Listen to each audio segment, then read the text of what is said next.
Et les médecins libéraux lancent un nouvel appel à la grève en janvier, François-Louis. Absolument, le syndicat des médecins libéraux appelle les praticiens à une grève de 10 jours au mois de janvier si le budget 2026 de la Sécurité sociale maintient ces mesures qu'il nomme destructrices, surtout pour l'exercice libéral. Sophie Bauer, bonjour. Bonjour. Vous êtes présidente du syndicat des médecins libéraux. Alors, on doit s'attendre à un mouvement de grande ampleur vraiment en ce début d'année, pour le mois de janvier du moins. Ah oui, clairement, parce que là, les médecins sont complètement à bout.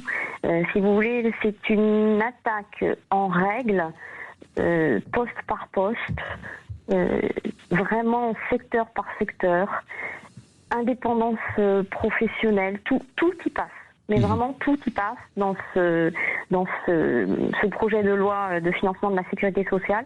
C'est vraiment le prétexte à une activité destructrice. Sophie Bauer, expliquez-nous exactement quels sont les problèmes. Si vous deviez nous énoncer finalement ce qui pêche dans ce financement.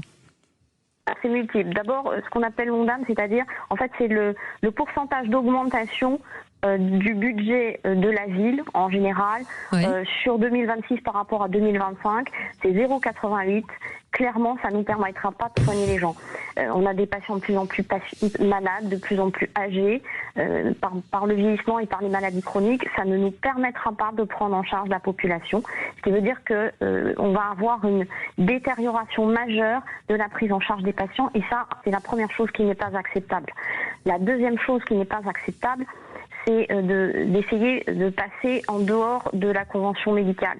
On a une convention qu'on fait avec l'assurance maladie, c'est une sorte de contractualisation, si vous voulez, qui permet de prioriser certaines choses.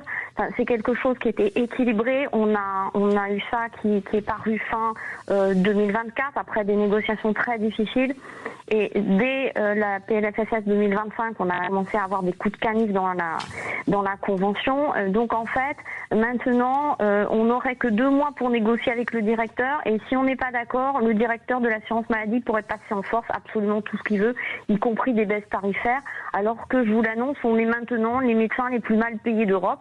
Avant, on s'enorgueillait d'être juste avant l'Albanie.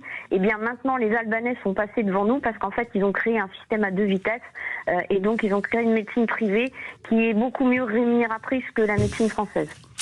Merci en tout cas, merci d'avoir accepté notre invitation, Dr Sophie Bauer, présidente du syndicat des médecins libéraux.